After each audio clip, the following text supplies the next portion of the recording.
আপনার ওই যে দুর্নীতি দমন কমিশনের কথা বললেন বা তাদের বাজেট কমিয়ে দেওয়া হয়েছে, আপনি যদি দুর্নীতি গলা চিপে ধরতে পারেন তাহলে আপনার কমিশনারের প্রয়োজন হবে না একসময়। এই সরকারের কাজটাই হচ্ছে যে দুর্নীতির গোড়ায় আপনার পিন পয়েন্ট, মানে যেখানে হ্যামারিং করা দরকার সেটাই করবেন। এখনো পর্যন্ত দেখেন দুর্নীতি দমন কমিশন গঠন হয়নি। এখন কেউ যদি বলে যে সরকার করেনি, না, এটা সরকারের উপর নির্ভর করে না, এটা অনেকগুলো বিষয় আছে, সেই কথাটা আমি এখন বলতে পারছি না এই মুহূর্তে।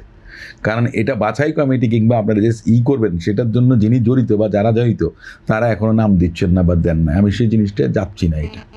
এটা হলে তখনই মনে করেন যে আপনার তাড়াতাড়ি মনে করেন যে কমিশন হবে। কমিশন থাকলে, কমিশন যদি কাজ করে না করে ঠিক মতো, তাহলে কি হবে? গত 17 বছর আমরা দুর্নীতি দমন লুটপাট করেছে। আমরা একসময় বলি যে দুর্নীতি দমন কমিশন স্বাধীন না, অমুকরা স্বাধীন করেছে।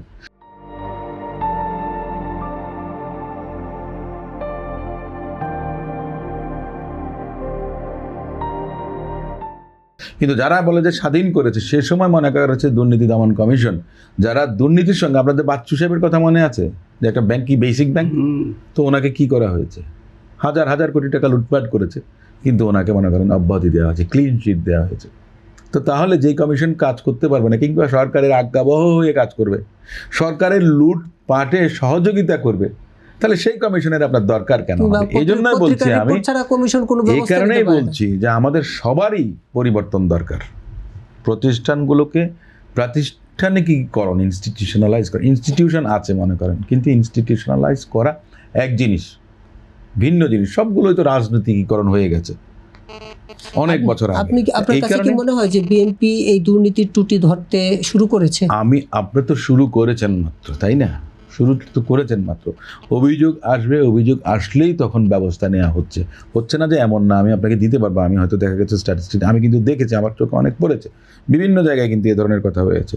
সতর্কীকরণ থেকে আরম্ভ করে ব্যবস্থা সাময়িকভাবে নেওয়া হয়েছে। আমি একটা প্রতিষ্ঠানের সঙ্গে জড়িত আছি, সেখানে মনে করেন যে জানা গেল এইমাত্র সঙ্গে সঙ্গে দেখা গেছে যে সাসপেন্ড করেছে, নাম হয়তো বলিনি। হচ্ছে না, হবে না এমন না, আশা রাখতে হবে আপনাকে, তাই না? আমরা অপটিমিস্টিক ভিউ নিয়ে আমাদেরকে কাজ করতে হবে।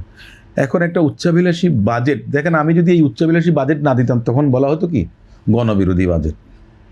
মানে this way or that way আপনাকে এধারও কাটবে ওধারও কাটবে, সো আপনাকে রিস্ক নিতেই হবে। 2, আপনার এই উচ্চাভিলাষী হবে না, কারণ আমি তো জনগণের সঙ্গে কমিটমেন্ট করেছি। বাকিটা যেটা আজিজ ভাই বারবার বলেছেন যে হ্যাঁ আপনি কিভাবে করবেন, সেটাই হলো কথা। করণীয় জায়গায় কিভাবে করবেন কিছু বিষয় আমি তো বলেছি যে আপনি রাজস্ব আদায়ের ক্ষেত্রে আমরা যেমন এই যে বিদ্যুৎ খাতে এবার কিন্তু আমরা 40,000 কোটি টাকা, সেটা আগে যে প্রায় 60, 62, 67 ছিল, সেটা 40,000 কোটি।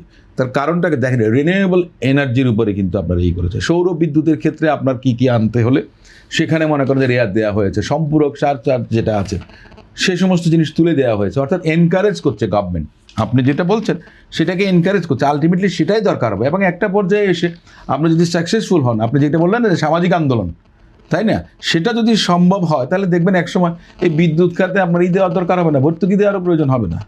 তো এগুলো এক একটা বিষয়ে এক একভাবে মনে করেন যে সরকারকে মোকাবেলা করতে হবে। কিন্তু কীভাবে করবে সরকার, সেটা এক্সপার্টাইজ যাদের আছে তাদেরকে নিয়ে কাজ করেন, এক একজন এক একটা করবেন।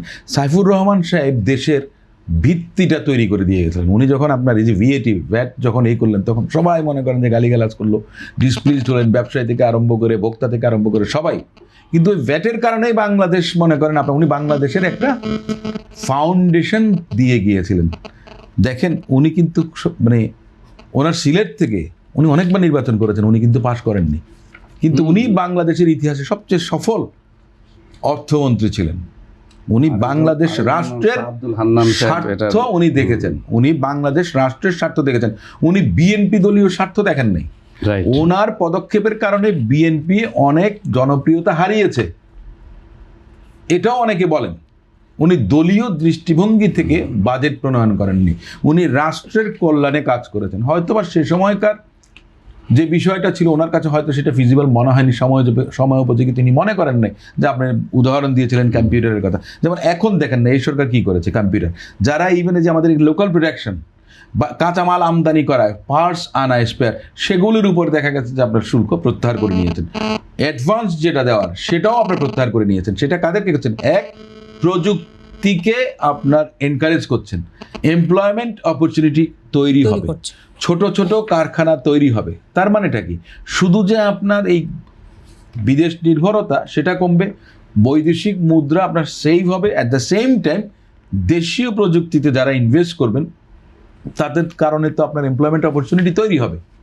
আর আমাদের এখানে যদি কোনো জিনিস উৎপাদিত হয় তাহলে বিদেশের উৎপাদন খরচ আর আমাদের এখানকার খরচের মধ্যে অনেক তফাৎ আছে, অনেক কম আছে। তাহলে সেটা সামগ্রিকভাবে আরো বেশি ফ্যাসিলিটেট করবে, আরো বেশি বেনিফিট দিবে হ্যাঁ, দেশকে এবং আব্দুল আজিজ, অর্থনীতিকে। আপনার কাছে